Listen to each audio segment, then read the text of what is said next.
Hey, this is Coach Kinsey Shae here with Bobby Merwin. Hello. Let's talk about, are we being discerning about our judgment? Huh? What? I'm sorry, What's what? that? We're what? Are, Off English, you bitte? said it better than me.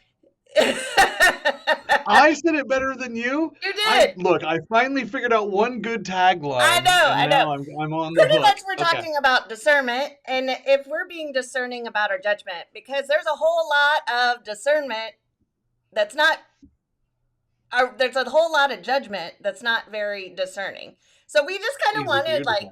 get into what they mean, and Mhm. then how how we think that they mean, how we see them work in our practices, and then finally just kind of give some up levels of how you can be more evolved in just not being in judgment. Mhm. So, So, yeah. So let's clarify a little bit. Now, yep. everybody judges. It is a natural reaction for us to make a judgment. It is what we do with that judgment that makes us different. So that takes it from judgment to discernment. Okay, so let me kind of just give a quick comb over here, if I can, of what these mean. So, discernment and judgment are very closely related, but have distinct meanings, especially in how they are applied in thinking and decision making. Discernment's definition is the ability to perceive, understand, and make wise decisions between things, often with intuition and insight. Okay. So the applications are used to evaluate situations, people, choices, fairness, depth, etc. Whereas you look directly at judgment, pardon me, and you get the act of forming an opinion, evaluation, or conclusion, often with a sense of finality or authority. Does that sound like to you? I would say, judgment, it kind of gets us on our pedestal. We look at it from our Mm-hmm. own perspective, and we don't Mm-hmm. really filter in anybody else's. It's very much a very ego driven, because the ego is there to make us feel safe, and it's Mm-hmm. our ego is based in our past of what we know. It's just our perspective. And when we can get into discernment, we kind of settle into our intuitive space where our mind and our heart is in coherence, and we Mm-hmm. really kind of drop down into our intuition. We drop down into that more of that gut feeling where we are, you know, the thing with discernment is you just it's like I talked about last week, like be in the sky, be aware. Like it's awareness and it's Mm-hmm. understanding. Understanding is compassion, my friends. Just because it's not your story doesn't mean that it's not somebody else's. What's that old statement? Don't judge unless you walk a mile in somebody else's shoes. I, Why are you asking me? Because I'm old? Ah, and then yes, that is correct. Don't make past judgment unless you've walked a mile in somebody else's shoes. That's and correct. if you're in judgment, quite often you're not in action. It's a protection. It's just putting Mm-hmm. layers up to protect yourself. Mm-hmm. It's speaking to your insecurities. It's speaking to your projections of your hurt and your pain. So Mm-hmm. judgment isn't bad. It's just having the awareness and the understanding to have to be in the sky. I love that statement because it detaches you and doesn't anchor you to all of the hurt and the pain that's inside you, because we all have it. We're human. Let's just be Yes. real and let's not pretend that. I mean, because a lot of people say I'm super, super positive, but that doesn't mean I have bad days where I'm angry. Because remember, anger Mm-hmm. is your invitation to grow. So I will not grow if I don't trigger that anger sometimes. I mean, I've had that triggered this week. And I'm like, Mm-hmm. I just, It wasn't me, by the way. I no, did it not. I was not wasn't. the catalyst. No. But it's having that awareness and having that understanding that this is just your journey of life. And your journey of life is very much just a series of lessons to grow. whether it's spiritual, whether it's, your mind, whether it's your body, whether it's your emotional, it's all management of all four things. And that's kind of like what my coaching is getting all of those in alignment. And that requires different knowledge, different understanding, and different awareness and different actions. So that's kind of like a quick, like, overview, high level view of it. So for me, just to boil it down, for discernment, it's more of reflecting and just observing and not attaching, and knowing that there's something greater than you guiding you. And judgment is more from what you know. It's very ego driven. It's about keeping yourself safe, keeping what you know to be. Okay, yeah. So And there's a I'd like lot to of talk about different what you said. ways to cut it, but Yeah. that's kind of my like view, how I see it. And touching on what you said about the anger thing, that it's an invitation to grow. It truly is. I mean, we don't want to get angry every day. That's kind of useless. But there are times where we are going to get angry. It just happens. And then secondly, I think the term you use is the 10,000-foot view. Yep. It gives you the opportunity to pull out of yourself, like you said, literally just leave and go, this is me. This is what I'm looking at right here. So it's almost like mind mapping. I don't know if there's some people that are very, very into that. But you could see things more clearly when you can put them in perspective. And when you pull out and look down and go like, oh, this is my 10,000-foot view. What's going on? Now you can see it more clearly, and therefore you can be more discerning than judging at times, which is what we're going for. Right. It's all about just moving forward in your path. I've talked about this quite often, with asking yourself the 7 layers of why. Like, why am I angry? Why am I being judgmental? But don't stay in the why. Put the cherry on top of that 7-layer cake of why, and ask yourself how. Like, how can I progress in a more positive way? How can I grow from this? How can I get in action with this lesson that I learned from this? Because the 7 layers, when you ask yourself why, like, I'm angry. Okay, why are you angry? I'm angry because so-and-so said this. Well, why did that anger me? Why is it so disproportionate? And then you go down the 7 layers, and most often it's an invitation of a wound that requires healing. Totally requires healing. And it usually has nothing to do with that person. It's a projection of your own wounded self. That is exactly right. And most of the time doesn't have to do with you. Yeah, I get it. Yeah. I mean, I told the story about, I had a buddy when I was going through coaching, school, my course, and the lady totally triggered me. And I realized it was a mama wound. And she just had mannerisms and whatever. And it was an invitation to grow and heal my pain. So when we get upset with people, quite often, when it's totally disproportionate, I will ask myself, okay, why am I getting so angry? What is going on? Why, and I really reflect, whether I use a recorder and record myself just asking those questions like, why,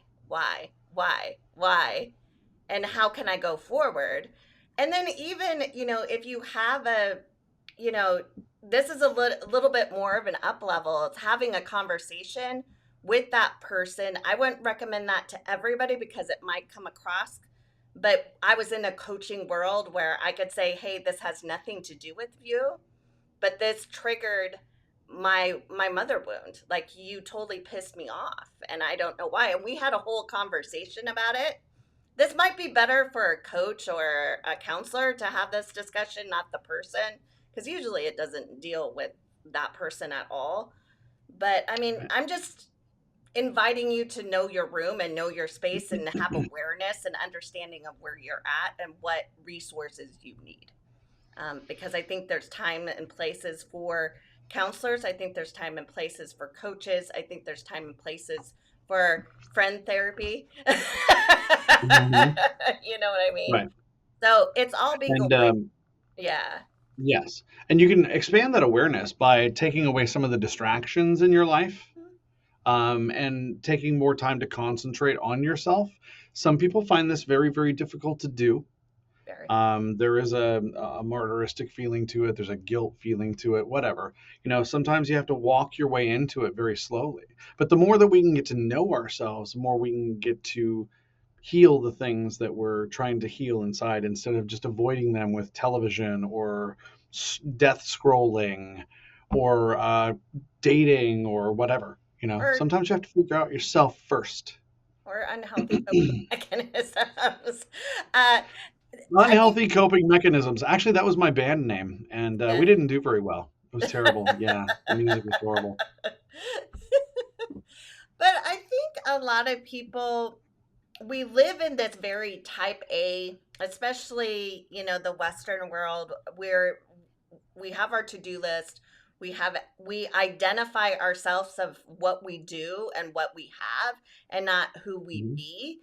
And sometimes just sitting down and really being aware and not anchored to our emotions, because we're very conditioned to get that dopamine hit of likes or dislikes, or all of those things. We're very triggered emotionally by what other Mhm. externally think of you or what they portray towards you externally, Mhm. or what our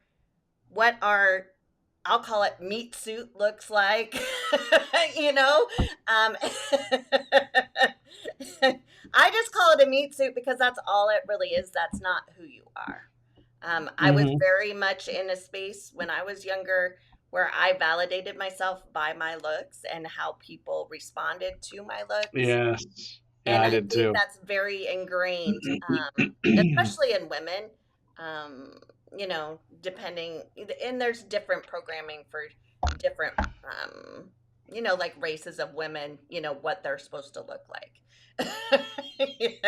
Mhm. you Yeah. know, just to be honest, this is like being real. Like, this has nothing to do with being um, judgmental. It's just having awareness of where our programming is. And that's really getting into how our mind works, how our brain works, how our nervous system is regulating the rest of our body, our emotions, our spiritual selves, our bodies. Because if we don't allow ourselves to somatically release a lot of this judgment, this protection, if you will, uh, Mhm. we just have this vast void of, we could be so much more, but we're not doing it. Like, there's something missing, like the piece is missing. Like, you have the puzzle, but Correct. there's pieces missing, and you just can't touch Correct. what's there. And quite often, Mhm. that is just because our mind is not in alignment with our emotions aren't in alignment with our spiritual self, our body doesn't ground us into alignment with the rest of us. So Mhm. yeah.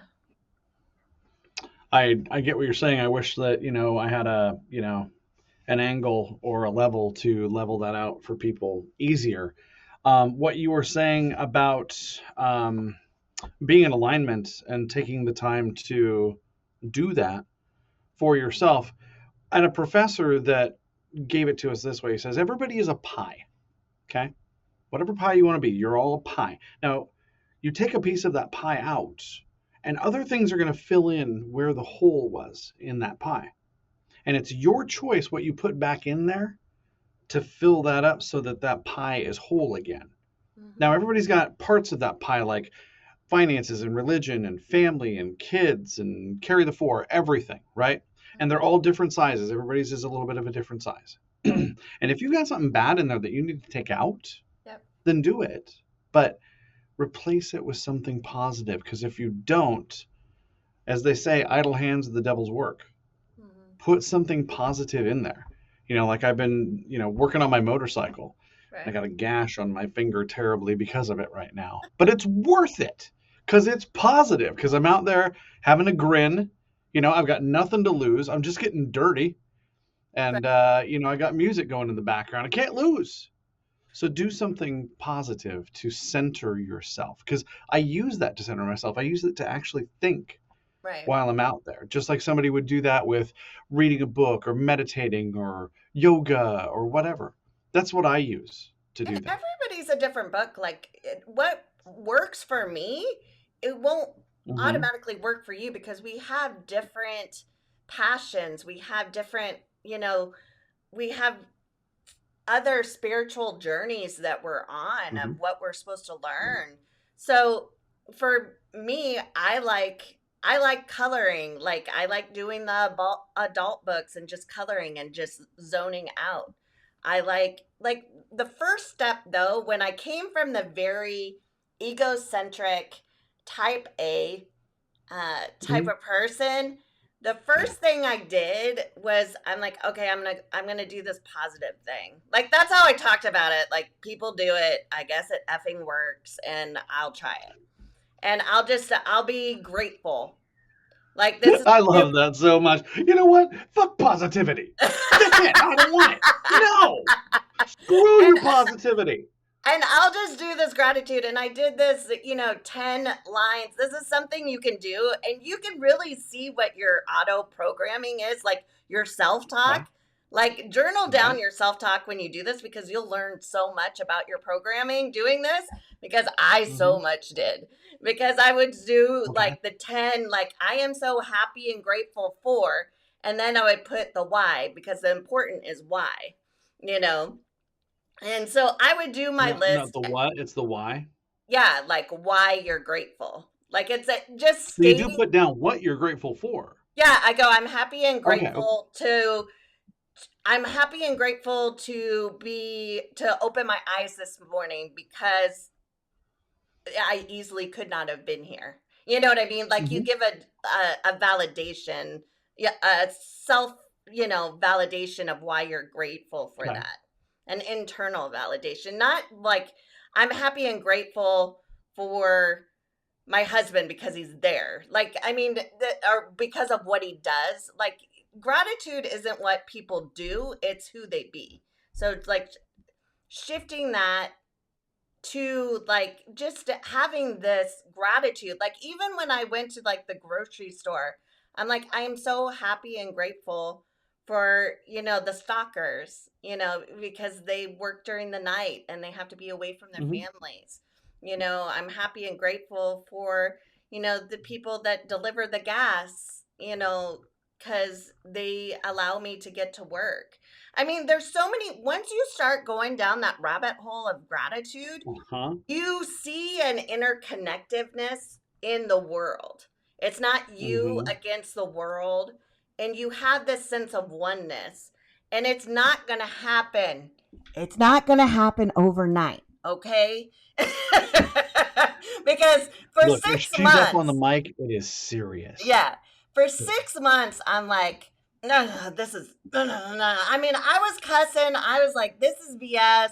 Okay, I'm gonna write these magical letters, and I'm happy and grateful, and da da da da da. I mean, I'm speaking my truth because I was there, people. So if you feel Hmm. that this is, but I will tell you, it's the first baby step to really help you step into your discernment, that awareness of self, and to understand yourself and to get you into positive action. And that is key, my friends, because once we sit in judgment, we become very passive because it's all we know, and we don't look outside of ourselves. We don't be the sky, and we Hmm. don't look at other people's perspectives because there's so many different perspectives in this world. And we are, to bring it back from like what's that 80s song, we are the world. Like we are the world, man. I can hear it in my head now. Oh my God, yeah. I mean, and I think But it's then on we're old point enough to right remember it now. on MTV. Yeah, I think it's Yeah. on point right now. Like this unity and community.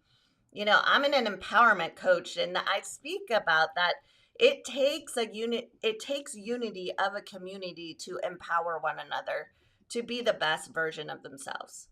You can't be the best version of yourself in isolation. Now, there is a time and space where isolation is necessary to quiet the noise, but that it's not like a long-term like assignment to be a hermit or whatever. You know what I mean? Right, right, right. So Mhm. Definitely. I feel like Hmm. I've been speaking more than you, so you go for it. What am I supposed to do? Just jump in and start talking about, fishes and whales and French bulldogs, I think is what I'll do. Um, no, the back to the discernment versus judgment thing, because that's what we were kind of talking about today. The judgment isolates you, just like you were saying earlier, and it keeps you in just this little vestibule. Whereas when you are discerning, you're kind of backing up and looking outside of it and going, okay, let me see here. How can I evaluate this and be as neutral as I possibly Yeah. can? How can I be fair about what I'm seeing and looking at without being particular or partial? Um, I don't need to explain it to you. We are more politically divided today than we have been in the history of this country, without a doubt. And it is sad Right. because I don't want to be that way.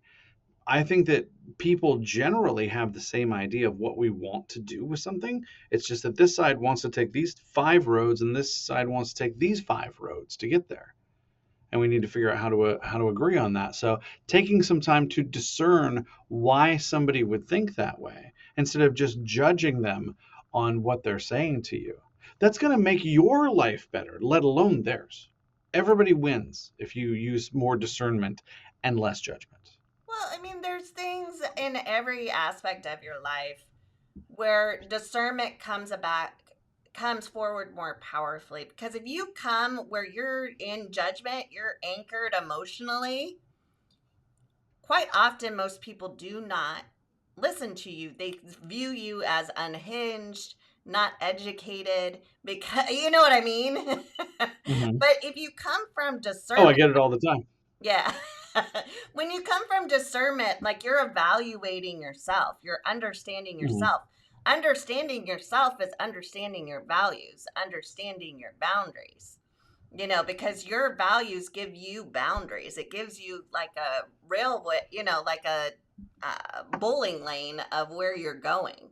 If you don't understand what your values Yeah, are and you superimpose somebody else's values, whether it's an organization or a person, you're going to get so far removed from who you are and what you stand for.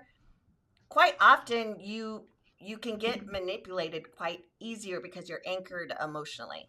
It's easy to hmm manipulate people that are not emotionally regulated. hmm It's easy. And I, I love what you're saying about how discernment can help lead to boundaries. Right. Because I preach boundaries in my practice. Me too. You got to keep some boundaries with your family, with your spouse, with your kids, with your mother. Especially with the mother. You want to keep And some father. boundaries there. What? And And father. Okay, father. and father. There you go. But you know what I'm talking Yeah. about. Yeah. I mean, what is it? What is that show? Everybody Loves Raymond. Yeah. Where there's like the boundaries between the parents and that it's just absolutely blurred. There's just Right. nothing. He doesn't have any solid boundaries, No. and that's what makes the show what it is. Now we don't want to live on the world of Everybody Loves Raymond, so Mm-hmm. we want to have those boundaries. And it doesn't mean they have to be strict or horrible or electric fences or anything like that, but you have to know that you have those boundaries. And then they're actually kind of admirable. Right. When you have boundaries, people can see that you are willing to stand for yourself and And look out for yourself in that and area. you'll attract I mean, you'll attract like people that have the Hmm. same values you attract. And the funny thing, contrary to what a lot of people believe, I mean, politically you can have, the same values whether you're blue, red, green, purple, whatever. You can have the same values. It's just quite often we anchor, and I'm not trying to make this political, but it's very Right. palpable in this instant. Sure. But the thing is we, the first initial thing is finding common ground, like common values. I have a lot of people that are, not have the same viewpoint politically as me, Mm-hmm. but our values are the same. It's just there's different ways to navigate those values, and I think that's where the judgment and the anger and whatever. But remember, the Mm-hmm. anger is an invitation for you to really reevaluate and understand yourself, become aware of yourself. Mm-hmm. And it gives you more traction to be in action, and it really concretes your ingredients of yourself, your You value. can have action traction for your satisfaction, Yeah. not just a pretty face. I love it. I like what you said about the because this isn't political. Okay, we're Yeah. not being political. No. But you said that you have people in your world that you don't agree politically, but yet you have discerned that there is value in those people, and that it isn't just worth the political disagreements to have that go by the wayside. I mean, my best friend that I've had for, 35 years, him and I agree like 20% at best. Right. We just don't talk politics. And that's what I love about him is that if he does start, he'll start for about 12 seconds and then go, nope, we're not going to do this. And I go, that's a good idea. Well, there is, Because let's not do that. yeah, I've had this with, family members. Like, things have come up with different things that have passed or not passed or whatever. And Mm-hmm. if it's in the same value system, like that we both have, and I see it a little bit different than they do, and I'm like, Mm-hmm. here's a few resources. I really want you to look at it because I care about you and your children and whatever. And Mm-hmm. this is not to get into a debate of us versus them. Like, this isn't a pissing contest, my friends. Like, Mm-hmm. I'm bringing this from a place of my heart because I care, Mm-hmm. So we're in this together, and that's the stance, and that's the discernment of where I'm at. There's so much more that unites us all as a community, as a nation, Mm-hmm. as a world, than what pulls us apart. You know, we just have different views on how certain things should progress forward. Um, Mm-hmm. and it's worth a discussion. It's worth, that's why we have, why we can call our elected people and whatever. I'm not trying to make this political, but it's very Mm-hmm. palpable. So I want people to Mm-hmm. understand what I'm saying and utilize this in their day to day, Mm-hmm. in this climate that we're in right now. So Right. please, And you're using it because, again, we'll go with palpable because it is the difference between discernment and judgment. It yes, truly is. yeah, Because I don't want to judge somebody that does not think politically the same as I. And you can take that phrase and just take it out like Mad Libs and put another one in. I don't want to judge somebody that doesn't like motorcycles like I do. right, Okay? Anything, just put it, you could put it in there and use your discerning brain to be able to be more understanding and to be a little bit more fair to the situation and look at it and get some depth about it. yeah, So there you go. yep. So That it was might. pretty discerning of me. I know, I know. So I mean, I just really encourage people, to like really kind of just drop into. I call it like the three hearts. Like, sometimes just to quiet the noise, we have to get our mind and our heart in coherence. It helps us Hmm. with our nervous system. It helps us with stress. And, it's basically focus on your heart space. Hmm. Breathe in and out of your heart longer than you normally do. So, like, count in 4, breathing, and out 4. You can use whatever number. And then, I use pi. whatever. And then the third heart is just breathing in that gratitude. breathing in that Hmm. gratitude, whatever you're grateful for, and breathing out everything that does not serve you. The anger, the angst, the stress, and just release it to something higher to yourself so that you can discern out of judgment. Nice. Good cap. You capped that well. I like that. Discern yourself out of judgment. That's Yes. good. So three heart Wow. yourself today. Yeah. She's yelling at me. You three heart yourself. You three heart yourself. You golly. Yeah, no, that's good. Yeah, so discern yourself out of judgment. I really, really like that because judgment is just so taxing. I mean, we'll put a It is. cap on this now because we got to go, but it is so just it lays on you. It's like it's something that's taking up space, like it's renting for free on you. Whereas if you're discerning, you're working a little bit harder, you're being a little bit more cognitive, a little bit more forward thinking, but then you know what you can do? Release it. Right. Done. So there you go. Yep. Well, Yes. that's that. Yes. And if you like this content, last week we talked more about, being in the gap.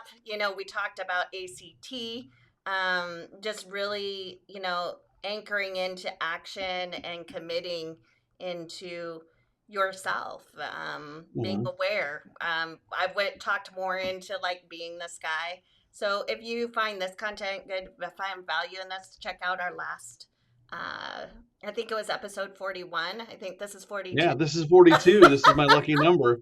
I know it. Yeah. I know it.